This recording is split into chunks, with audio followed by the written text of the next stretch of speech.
So in this recording, we're going to continue on with our week 4 material, particularly look at a budgetary control, and we'll then move into behavioural issues of budgeting and perhaps even the limitations of the current approach to budgeting and this concept called beyond budgeting as well.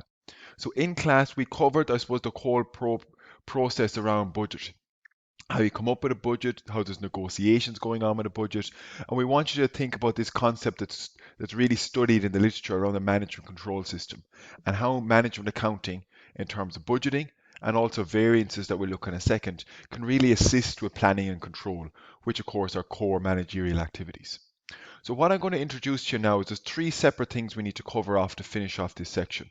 Number 1 is the calculation element around budgetary control, flexing the budget and calculating what we call variances, which is just comparing budget to actual.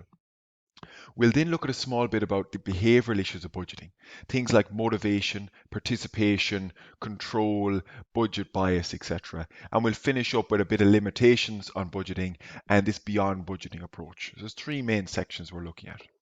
In the first one we're looking here is the whole idea of control, where as well as preparing budgets and planning for the future, you must have some mechanism to compare actual to budget to see how far away were you. And that links to evaluation and control, which again are key managerial activities.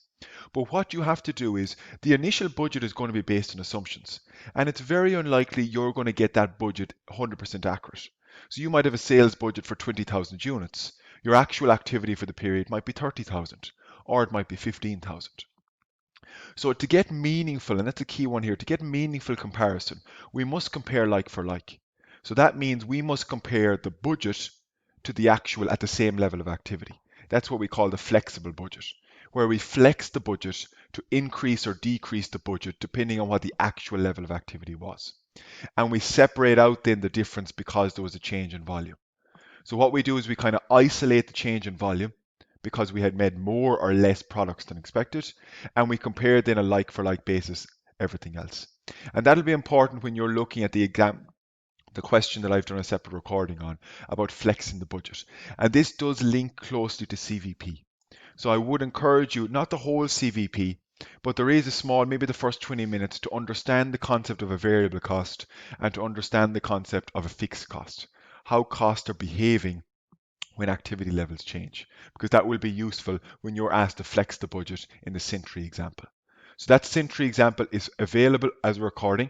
It's a full recording available on Loop and it's through YouTube. So make sure you go through that and then you can go on to the other 2 questions in that pack as well. One is around, I think it's called Fernco, and then you can go on and do LabCo, which is more exam standard question as you move on. So the key thing here is about comparing like to like. You shouldn't compare a budget which was prepared based on a certain level of activity with actual output, which is based on a different level. So that key thing I want you to take down there is like for like. And maybe you may want to pause that now and go back and look at Sentry, fully worked example, and then go on and look at Fernco and LabCo as well. And there's recordings for both of those up there as well. So that will help you work through those. Right? But so variance analysis itself is really about calculating the general variances. So did we pay more or less than expected for materials? Did we sell more or less for sales? Or did we pay more or less for labor? You can go into much more advanced variance analysis, and that would be the role of your management accountant. But the key point here is you're undertaking this management accounting technique for control purposes. You will be able to tell your superiors, or you'll be able to investigate, why did we pay more for materials than expected? Why do we sell less volume of sales? So it'll allow you to investigate and manage by exception where the key items are, what we often call variances. And you may see me in those recordings talking about adverse variances, where actual is worse than budget, or favorable variances, where actual is better than budget. So just keep an eye on those. That's the terminology and the language that is used. But please do take a look at those recordings, Fernco, LabCo, even Farmco as well, just to get a sense of what the key issues are. But your starting point should be the Sentry example, and I'd even pause this recording now, go through that one, and maybe go through Fernco as well, and work your way on to the behavioural issues which come next. So the calculations was the first key section we wanted to cover. And again, you're going to take that off now and do the separate recordings and build up your knowledge. And please do ask questions then, either at the start of each webinar or ask them through email. and we can come back and tidy up any issues that are causing you hassle. Because I know calculations are difficult at the start, but hopefully what you've seen with ABC is the more you persevere, the more you go back over, learn from them, try another one, it does get better. It's a slow process, but it does get better at it.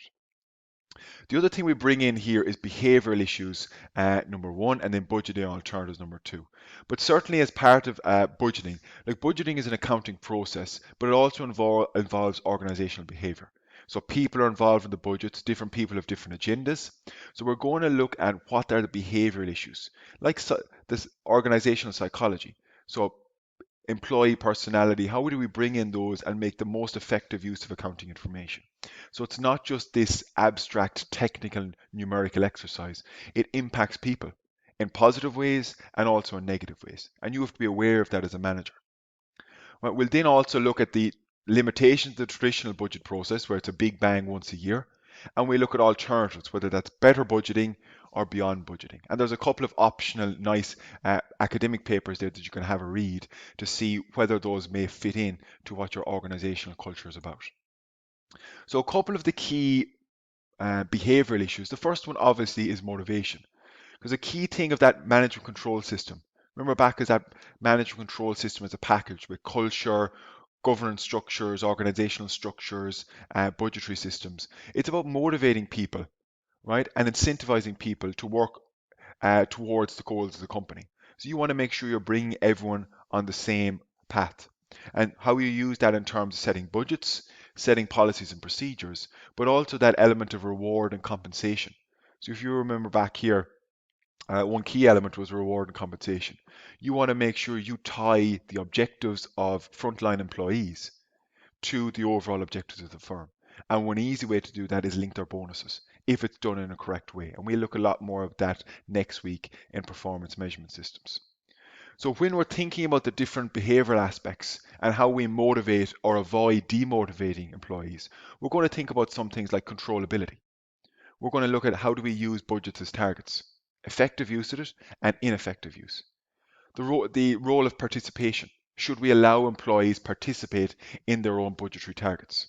And this concept of budget bias or budget slack, where there can be dysfunctional issues with budget when you allow people participate in setting their own budgets. Controllability we mentioned already when we talked about in the live webinar, that in as a matter of fairness and as a matter of motivation, management or employees should only be held accountable for what they are controlled or what they can control. So that controllability principle is very much linked to responsibility. There must be a number of ways that we can deal with uncontrollable factors. So what we mean by that is how can we isolate things that are not in the remit of a particular manager? That could be how do we isolate for movements in commodity prices if you're not in charge of the price of oil, but that's part of your budget. How do we control for the movement of foreign exchange rates? Or how do we control for the movement in minimum wage if the government decide to change it? So we have to have some way with variances to isolate those. We've seen with some of the examples in terms of the banks how they'll change the budgets during the year because of COVID, or they may also look at relative performance, not just an absolute target because everyone may meet that.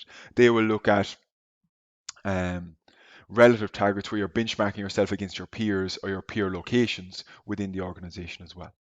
Because remember, if you are making people accountable for things they can't control, it's going to decrease motivation. And it's also going to result, and we come back to this, dysfunctional decision making, this thing called budgetary slack. Because if you know, for example, you're going to be held accountable for FX rates or held accountable for commodity price movements, and you don't have control of that, well, you're going to try and build in a budgetary slack or build in a buffer at the start of the period. Because you think, well, I don't know where FX rates are going. I'm going to try and get my budgetary target easier just to account for any adverse movement that might happen there. So you're going to have negative attitude. It's going to lead to this dysfunctional decision making, not because of an inherent culture, but because the way it's set up and because the way you are making people accountable for things that are not controlled. And you may have that experience yourself where you're held accountable for things you really have no control over. And it can be very frustrating and demotivating when you are responsible and your performance is appraised based on that. Another important one is the use of budgets as targets. So there is substantial evidence in a lot of, and this was mainstream the late 80s into the 90s in some very big studies around the existence of a quantitative goal is likely to motivate higher levels of performance. That if people can know the target and they know what they're working towards, it's going to be a motivating role. And remember, that's one of the key functions of budgets is to motivate people. Now, you can have different types of targets depending on what way you set it. So for example, you might have an engineer target where there's a clear input-output relationship. So you might say 1 hour should get me 10 finished units if you're in that kind of a very streamlined production process. You might set targets based on historical experience, or you might negotiate targets by allowing the employees participate in their own budget setting. But we'll see there can be issues with that. Right? How to decide the level of difficulty. Now that is important.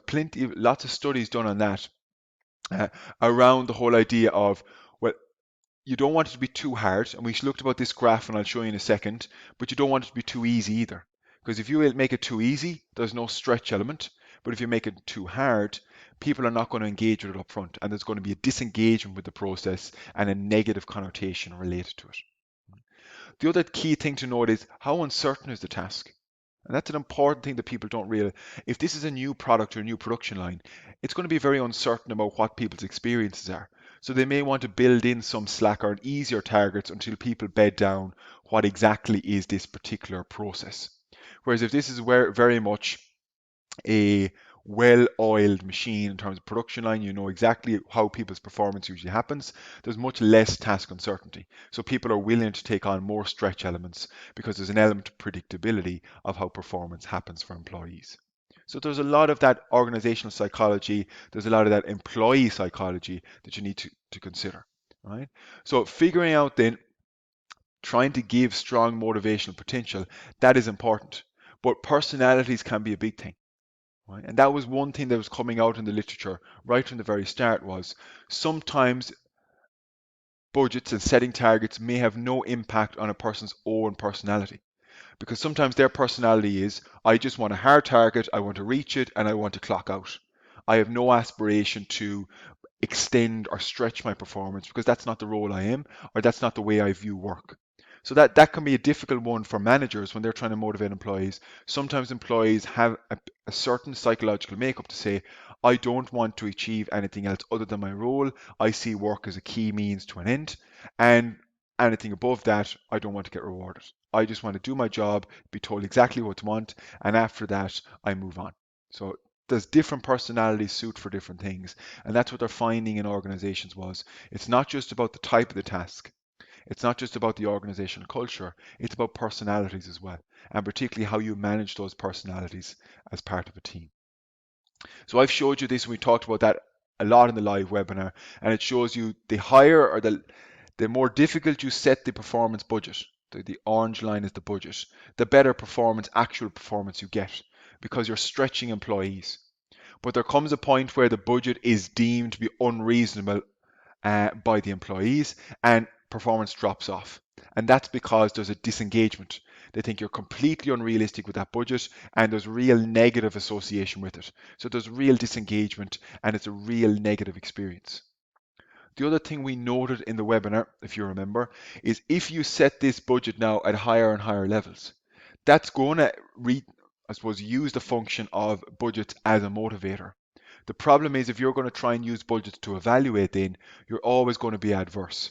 Because if you look at this gap here in the middle between the orange and the black line, the actual performance always misses the budget. Now it always moves up, it always still stretches as you ask for more, but it never reaches it.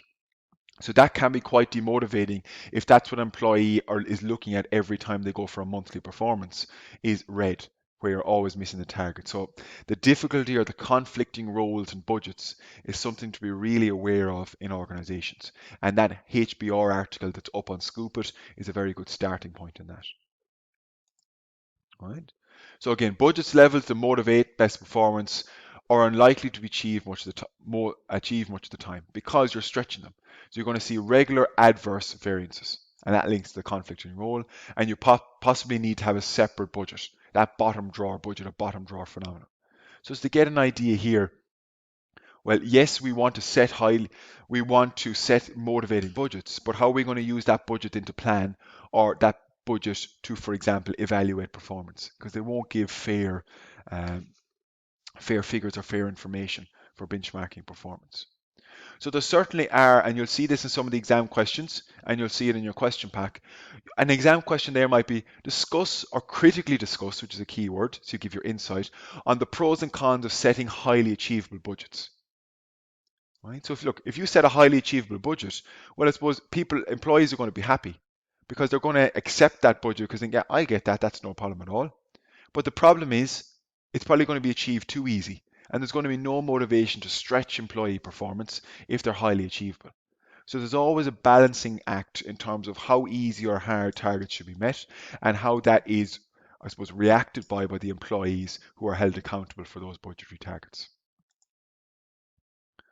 Right? Participation is another key one. And this is the whole idea of allowing employees be involved and influence the figures in their budget.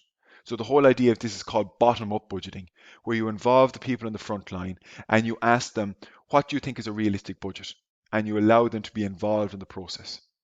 Now, again, personality is a key part here because some people don't want to be involved in that. They don't want responsibility. They merely want told, tell me what to do and I will do it. Right? So studies are very much on the fence, and it depends on the overall situation. So participative styles of management, they may not be more effective, so they need to be used with care. So you have to identify situations where they are effective, because sometimes the personality of the team or the type of job just really needs kind of an autocratic leader to say, this is the budget, this is the target, get it done. Whereas if you've other types of roles where there's much more creativity, there's much more promotion of entrepreneurship in terms of even or innovation in terms of what the employees can do in creativity, then it might lead to more participative styles. So it does depend the management style, as you'll talk about with Patrick and you'll talk about next semester in management modules. It's a core part of what's going on. You think participation would make sense, and it does in terms of more likely accepting the targets, and people have, I suppose, they buy in and they have a greater sense of, well, I was involved in this, I'm happier with it, so they get a sense of involvement. But it can slow down things significantly, right? Because people are involved, they know they can play games. Remember that games managers play? That's a very good article. They can be the sandbagger, they can be the missionary, they can build in that budget bias, which means it's not going to be a realistic target and it's going to be too easy to be met, right? And also, as I said, the personality traits, that should be traits, sorry, of the participants may limit the benefits. So you're linking that to other modules, organizational behavior. What are the personalities in my team and would this be effective? All right. So that bias in budget is an important one where managers may seek to put slack in their budgets. Because if you're not sure of the outcome or if you're conscious of what there might be uncontrollable items in there, you'll build in bias. What we mean there is a buffer. You put slack into the budget. So for example, budget gaming, you might deliberately overspend, or as we've seen, the bias in the budget in the public sector is use it or lose it. So that's a bias to say I have to spend the money even though I don't need it because I don't want to lose it for next time. Right? And that incidence of bias can really be affected by the style of management and the style of budget use. This is a very similar paper that said depending on how the managers use the budgets will dictate how much focus employees put on putting bias into the budget. So if you're a manager who's really focused on hitting a budget target, or in the public sector where it's either use it or lose it, you're a very budget constrained organization. And by that we mean is the budget is gospel. So if the budget is overspent, it's very bad. If the budget is underspent, you'll lose that for next time. So that means bias is very much going to be part and parcel of the employees' behavior because they're so focused on the organizational budget, because that's the way the management are looking at it.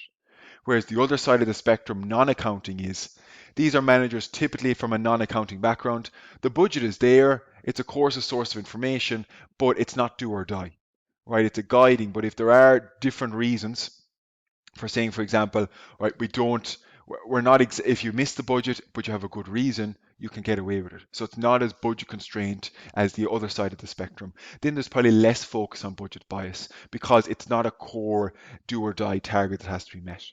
So you can think about that in your organization is, even though organizations may have the same budgetary process, there may be a different culture in how important the budget is in the overall organization. Does it have to be met without reason or without excuse, or is there a more flexible management style?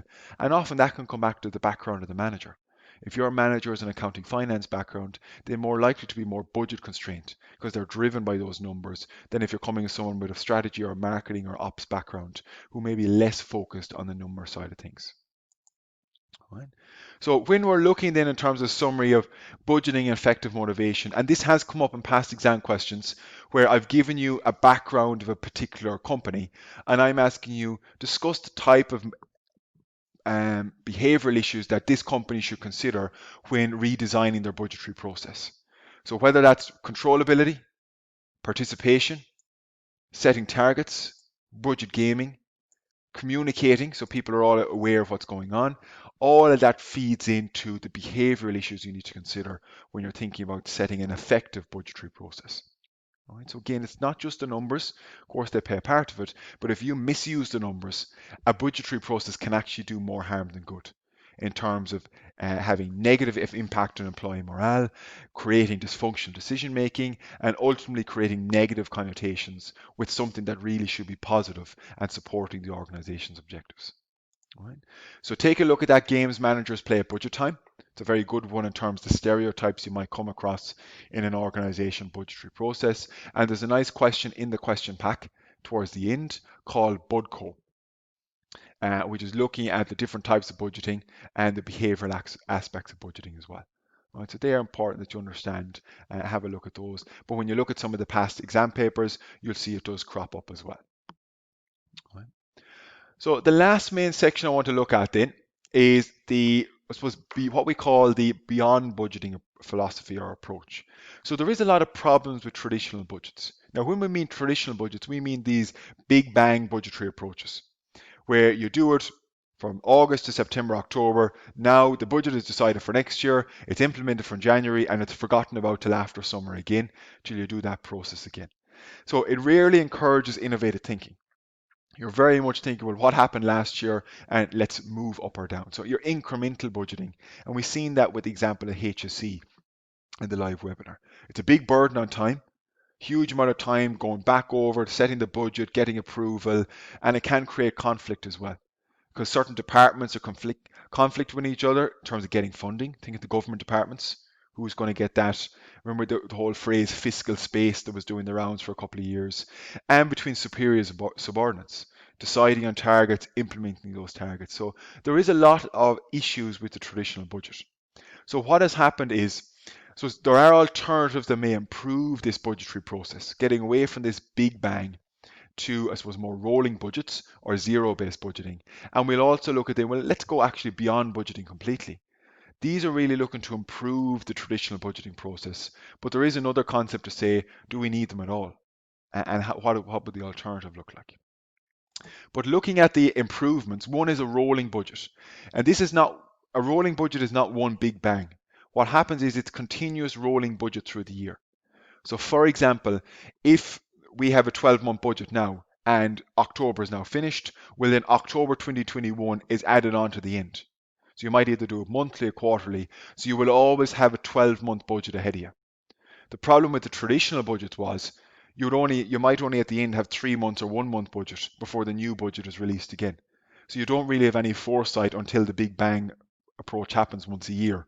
And then, particularly when you're such a fast-moving environment as we are now with COVID, the projections and the budgets can be out of date before they're any use. So it does very help that you roll that budget, gives you more adaptation. But it also, the issue here is that you're constantly changing targets. And it can be quite time consuming adding on a budget every month rather than having the big bang approach.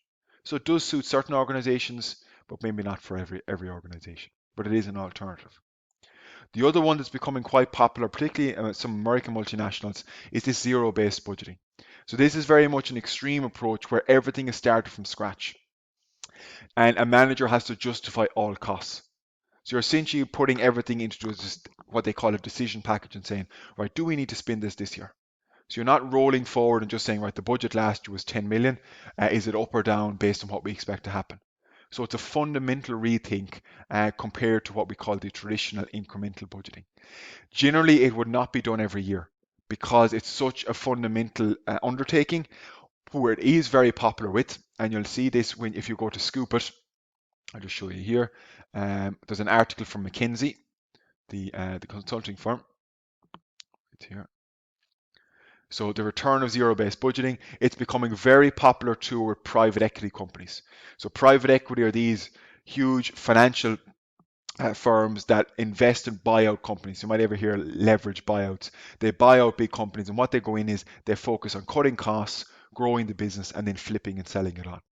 Right? But their focus is when they take over a business, they may feel that there's a lot of fat in the cost structure and they implement zero-based budgeting more as a one-off rather than as an ongoing or regular one. So just bear that in mind. It may be very helpful if you have an inflection point in the life cycle. You take over another business, a business is taken over, or you are taken over, or even new ownership. That it allows you to relook at everything in that cost base, but it is quite an undertaking. Right, it is quite time consuming, and the big thing to watch for is it may harm organizational culture.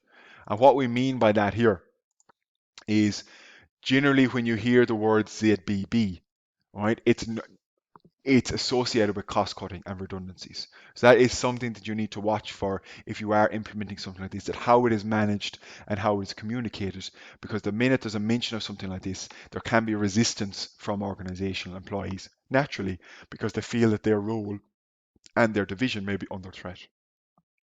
Right? So they're just two simple examples. There are alternatives, but to give you an example of how you might gradually improve the traditional big bang cycle, annual cycle of a budgetary process. And some of them can be quite effective in different contexts. There's another one that I would suggest you have if you are interested, so it's more optional than anything, of the beyond budgeting philosophy. So these two guys, Hope and Fraser, said actually they're advocating abandoning the budget, right, in order to enhance organizational effectiveness, to make the organization more adaptive, all right, and agile. And they're saying, let's look at alternative goals and measures instead of a budgetary process. Now, again, I will leave it up to you to see from an accounting perspective. I think it's still not structured enough to be implementing in practice in organizations. You need some structure and cycle like the budgetary routine to put control in organization on a firm. The budgetary process, in place of budgets, they move away from fixed targets by having relative performance contracts with hindsight. So with that revisionism, they have rolling forecasts, small number of key performance indicators, and we're going to look at that next week in terms of performance measurement systems. All right. So their central argument is you should remove or go away from this centralized hierarchical management, where it's the head office implement the budgets and go devolve power and devolve responsibility to different organizational levels. Now, they give a good example. Here's a classic case study of them applying this beyond budgeting philosophy. And look, it's no harm. You might not agree with it, but it's no harm to look at the alternatives of what's out there because they can give you different insights of what is possible and allow you to critique and think, well, if I don't agree with this, why not? Or if I do think it might be relevant, how might it apply in my particular organization? Right. So there's two nice articles there. Again, they're not mandatory, but they're two nice ones if people are interested in that area. The other readings in this are required.